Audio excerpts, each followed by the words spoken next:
Welcome to Policy on Demand's Week in Review. I'm Rohit Kumar. What would you tell clients are your takeaways from this week?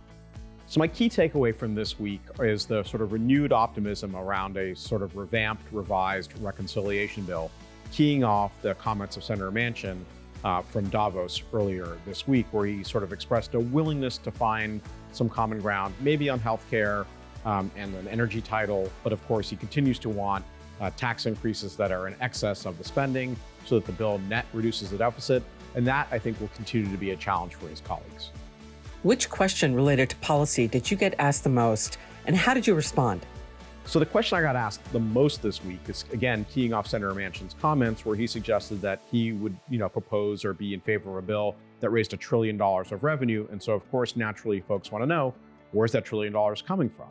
And how did I answer it? Well, I think it's a combination of a handful of provisions. The excise tax on stock buybacks seems to be high on the list of priorities. The surcharge on those making over $10 million, that seems to be a high priority. And we continue to know that the administration is a huge fan of the international changes, in particular the per-country GILTI changes, which both raise revenue and would keep the faith with our negotiating partners as a part of the broader OECD agreement. So those are the sort of three that I think are at the top of the list. And then there are a handful of others that would get you to $1 trillion, but those are kind of the prime time movers in my mind.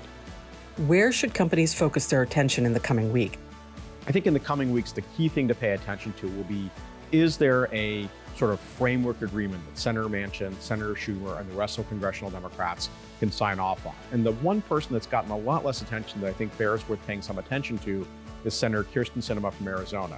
While Manchin has gotten a lot of attention for regularly holding press conferences in the basement of the Capitol, Senator Sinema is a little bit quieter in the press, but has some strongly held views, especially on the tax increase side of the ledger. And so just because something is agreed to by Senator Manchin and the White House does not mean that Senator Sinema is on board. So I'd pay attention to, can they get an agreement between Manchin, Sinema, and the White House sort of representing Democrats more generally?